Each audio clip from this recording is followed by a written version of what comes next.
woon ñoom waa gouvernement bi ak les centrales syndicales mais gis nañu depuis quelque temps ay remous ay yëngatu yuy am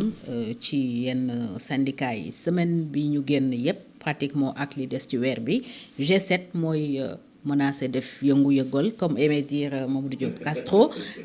front bi donc jugaat na lan mooy expliquer en fait ñoom non respect des engagements la ñu wax mais naka nga jàngatee ban explication ngay jox situation bi ñu signé un pacte et puis on se retrouve avec des mouvements d'humeur. Pacte bi centrale syndicale yi ñoo ko signé. Grève rarement la ko centrale syndicale di def grève c'est les syndicats sectoriels ñoo koy def maintenant pacte de stabilité bu fekkee da nga ko gouvernement da ko proposé travail ngir bañ ñu grève day échoué pacte de stabilité li mu war a àndal yaar yii la syndicat bi du bañal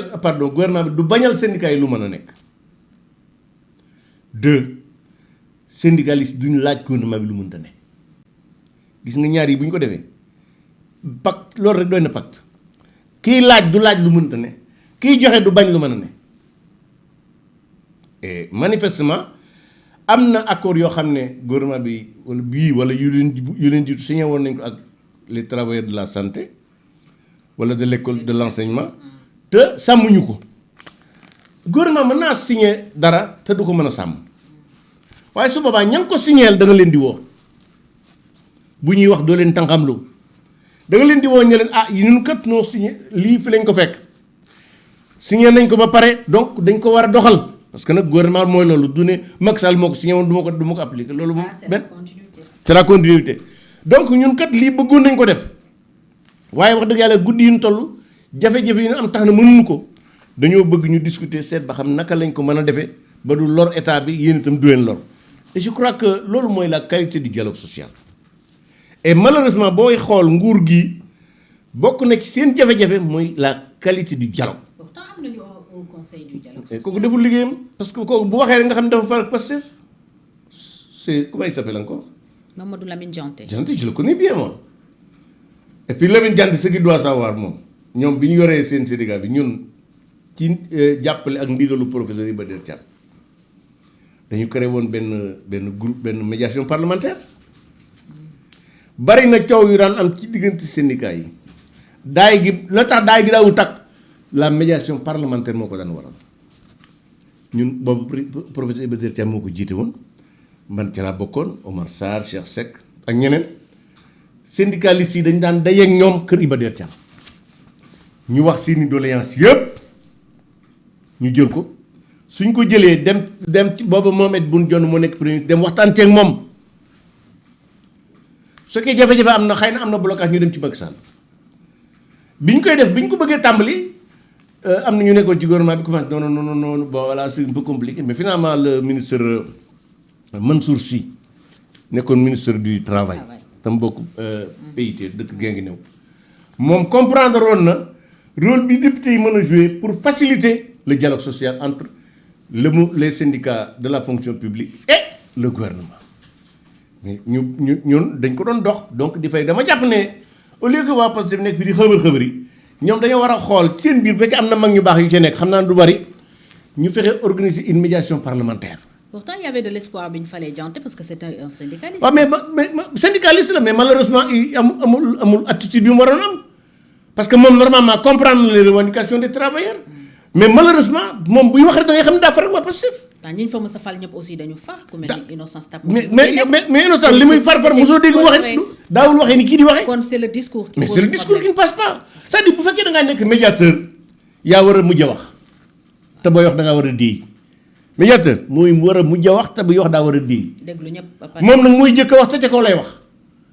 bu waxee nag les syndicalistes dégg ko dañuy braqué wu d'autant plus li tax ñu gën di braqué wu parce que daa bokkoon ci ñoom.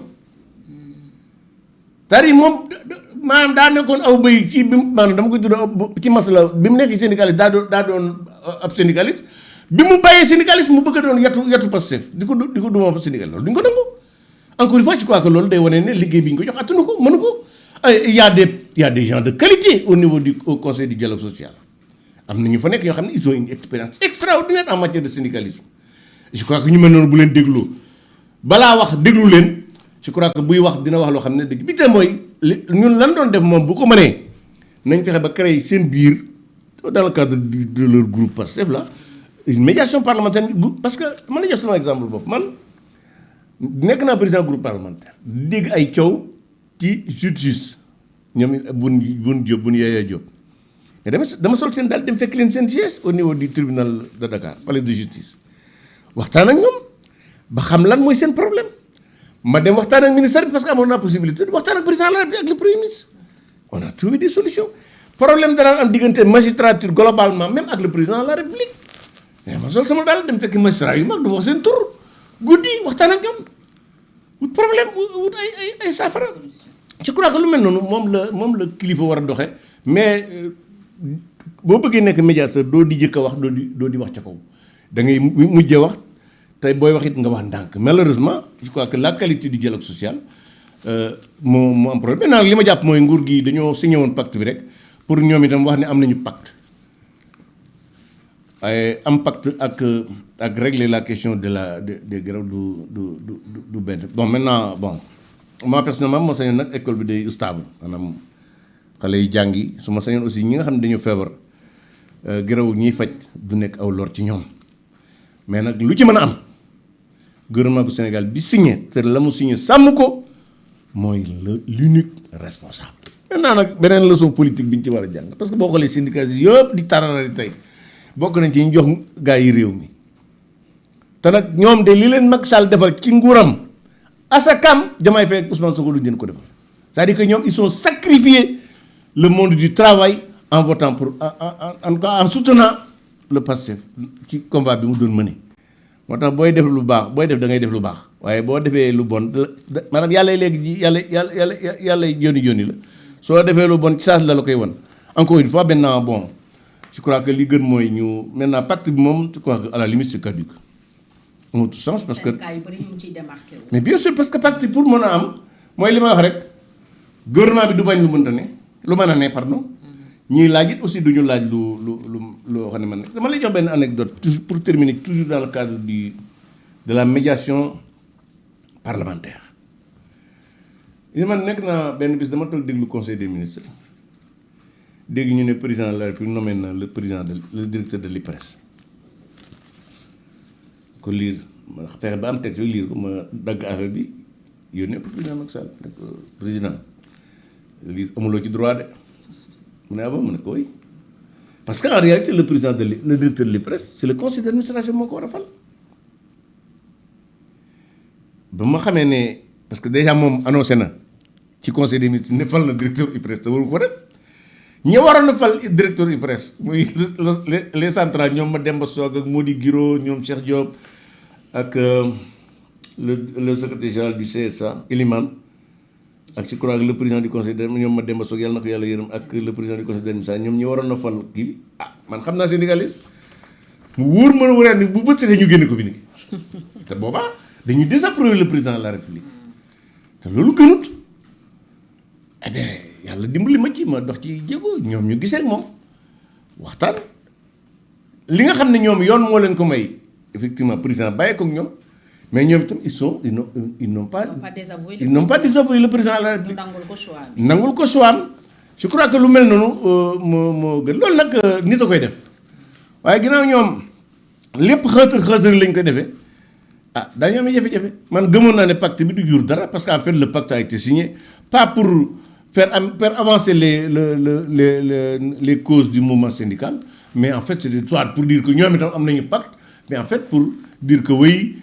parce que boo xoolee même keroog Ousmane Sonko pour apaiser surtout le climat social. oui mais boobu tam fekk na y avait des menaces de grève. même keroog bi muy wax xam nga boo gisee muy ay parti état ay à la limite Ousmane Sonko il dit que nee nañ syndicaliste la woon moo Diomaye en réalité c'était pas du syndicalisme. ce qu'il faisait c'est du corporatisme.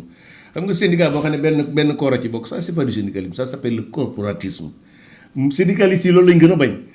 parce que ñoom DGID rek ñoo ca bokkoon te sànq du DGID yëpp a ci bokkoon. les contrôleurs et les inspecteurs yu ci bokkoon kon ñoom ils ne menaient pas un combat pour les travailleurs de la DGID mais pour les contrôleurs et les inspecteurs de la DGID donc ça s'appelle du corporatisme mais malgré tout je crois war nañu xam expérience su syndicat ba normalement yu mel nii war nañu ko mën di anticiper parce que anticipation bi li muy jariñ mooy parce que d'ailleurs le code du travail ni ñu ko organisé c'est pour éviter à la limite des grèves. Moi j'ai un exemple, c'est quelque chose parce que j'étais secrétaire général d'un syndicat au niveau de la banque centrale.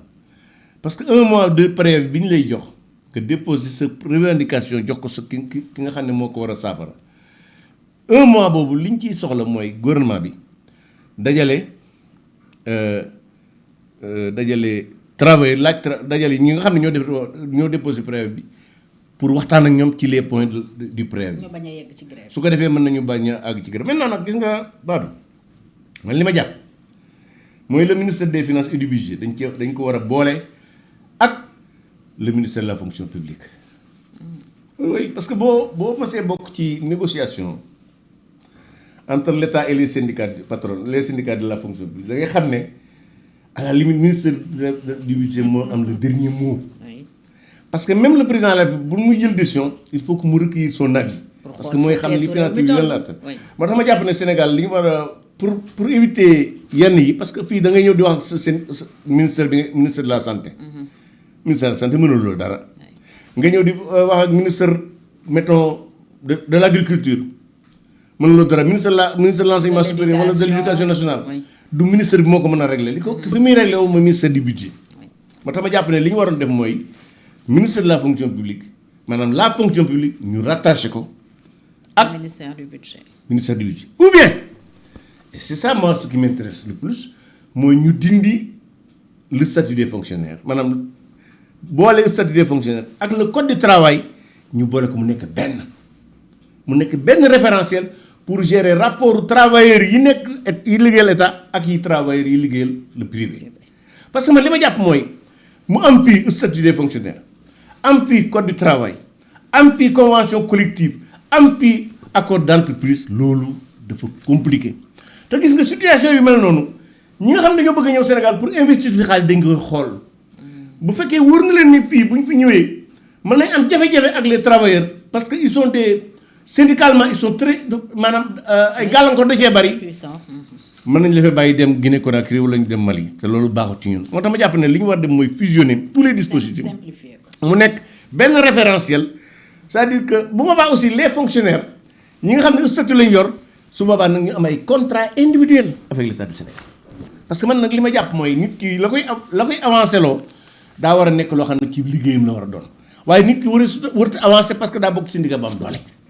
nit ki waruñoo yokk salaire am parce que daa bokk ci syndicat ba am doole nit ki la koy avancé loo contrat de performance la koy avancé loo lay yokk salaire am daa war a bokk ci liggéey bu muy liggéey ci lañ ko sant mais malheureusement boo xoolee les fonctionnaires